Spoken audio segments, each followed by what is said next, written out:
Hi, everyone. Today we're starting on our next section in chapter 23, and this section is all about what's known as the promotional mix. So, the promotional mix is a combination of the elements used in a promotional campaign. It can include advertising, sales promotion, public relations, and or personal selling. So we talked about in our last section that a promotional campaign is going to utilize a bunch of different methods of promoting a product in a coordinated way.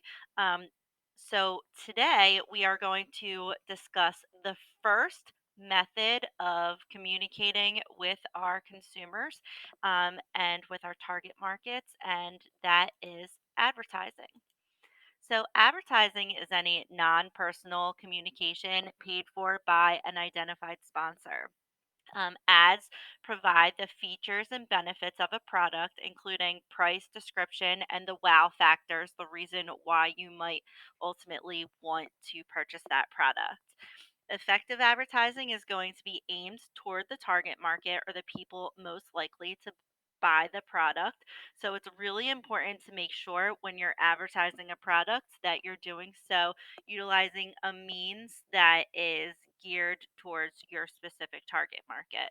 For example, if you are going to be showing a television commercial to a target market that is specifically for children who are the ages between 2 and 5, then you would probably advertise that commercial on a television show that is typically watched by those children as opposed to advertising that toy during prime time when children wouldn't be watching that television show.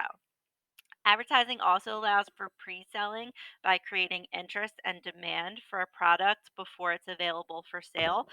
We've seen this multiple times, especially with big products or new technology that is being released. You want to generate some buzz before it's available so that when it does hit the market, there is already a large following of the product. Now we're going to talk about the different types of advertising, and some of these are more prevalent than others, especially as things have been changing in the way that we advertise. But the first we're going to talk about is print media.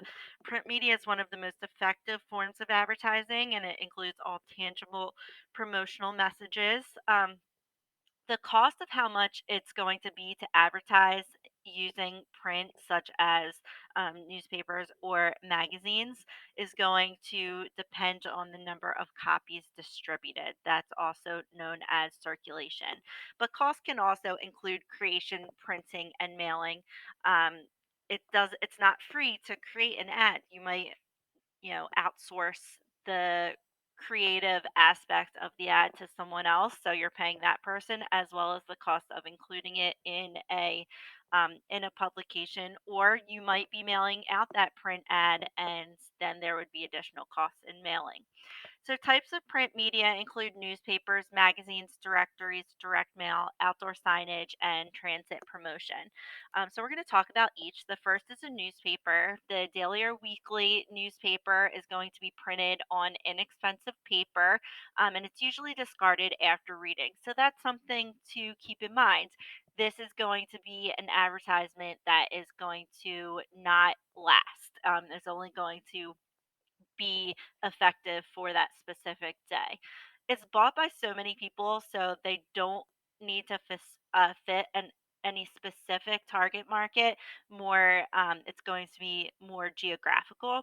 Consumers often rely on newspapers for information on sales and coupons, so that's something to keep in mind. A lot of people like to look at the sales ads that come within the newspaper, and coupons are also typically included in these types of print ads, and they're generally going to have promotion codes, and that's going to allow marketers to track consumer response to ads so that you can measure how effective your ad actually is, which is very important in marketing. And we're going to talk about that a little bit more in our next chapter when we talk about measuring our effectiveness and metrics. Magazines are weekly, monthly, or quarterly printed on high quality paper. So, whereas a newspaper, you're going to not hold on to that as long. Magazine, you're going to hold on to it and you're going to flip through it probably multiple times. So, again, for that reason, people tend to hold on to magazines longer than newspapers, and therefore the ad is going to be effective over a longer period of time. It's also easier to target these advertisements based on interest, just because people with certain interests are going to purchase certain types of magazines. So, for example, Sports Illustrated, who's the target market for Illustrated as a whole, um, take that into consideration. It's going to be people who like sports. And so, if your target market includes people who like sports, then you would obviously want to advertise in that type of news or in that type of magazine. And there are tons of magazines just focused on interests. For example, home design, food, field and stream for outdoor activities. So it's easier to target when you are utilizing magazines as opposed to newspapers. The only other downfall, however, is that the circulation is lower than newspapers. So it's not going to hit as many people, but it is going to be more targeted. Directories directories are a little bit antiquated, but it's still something to be familiar with. So this lists the last names, addresses, and phone numbers in alphabetical order. They're given to all households and businesses, so they're not targeted publications. They're pages for businesses, ads, and coupons. It's very affordable to advertise here. Um, and it's used many times for those who keep them. So again, these are a little bit outdated, but if you have an older target market, I know my grandmother still holds on to her directory. So that might be something to not ignore because it's outdated, because there is a target market who still utilizes them. Direct mail, also known as junk mail by some, is sent by the U.S. Postal Service. This is a highly targeted to current or potential customers and can include catalogs, brochures, postcards, and letters. And although people say that they call it junk mail, yes, a lot of times it goes right into the recycling, but not before people see it and read it, especially if it's a postcard that people don't have to open it up. I know a lot of times if I get a letter, I think, you can tell if it's junk mail or not. And so I just throw it right away. But a postcard can be very effective because although I do recycle it almost immediately, I am still getting that message because I don't have to open it up to read it. So, direct mail, although it's referred to as junk mail, it's very effective or can be very effective, and you can target exactly who you want to send those messages to. Outdoor signage is also very effective in reminding people that a product is there. The most common type of outdoor signage is a billboard. It's a place where people move and can see them. It's a very um, low cost. However, the reach here is going to be specific to geography, so that's something to keep in mind. It can be printed or electronic. But one thing to keep in mind, some electronic billboards are banned just because it can distract different different people while they're driving. So again, this is very geographic, but it can be very effective.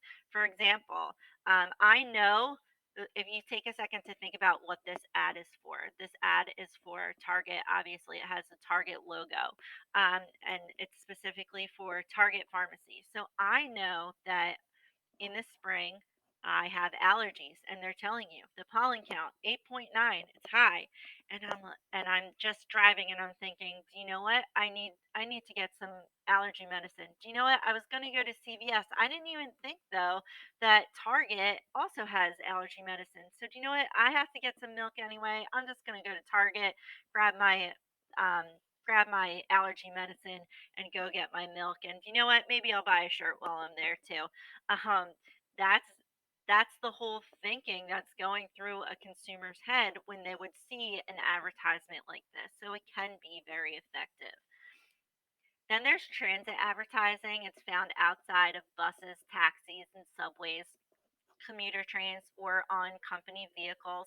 There's very low cost in utilizing transit advertising, and it has very high visibility to specific markets based off of geography and who utilizes that advertising.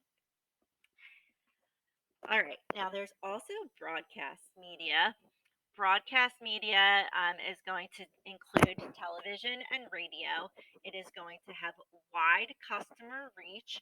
However, the messages are going to be short and they're costly, as we talked about when we looked at the Super Bowl commercials. And although not all commercials are expensive as Super Bowl commercials, they are expensive, and the cost of those commercials is going to increase based off of the visibility.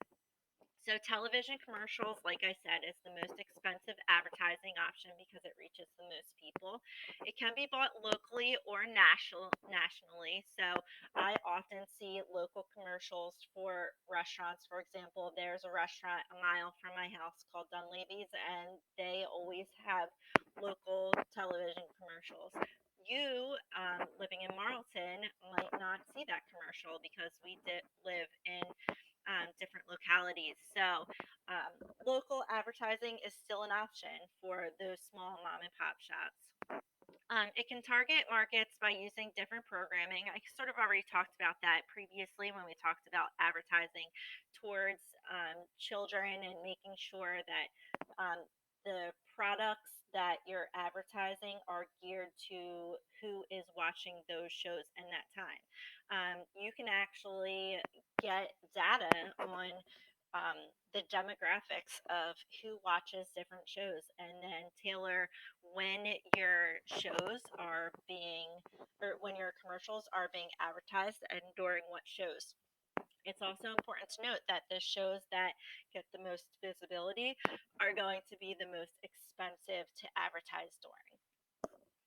Infomercials are also television commercials, but these are paid product demonstrations and they're usually a lot longer.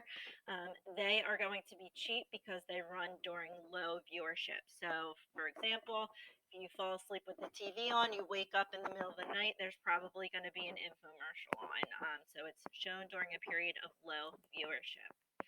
Radio is also an affordable advertising option that has high reach, and you can also target the message specifically by geography and also by the demographics of people who typically listen to those specific radio stations.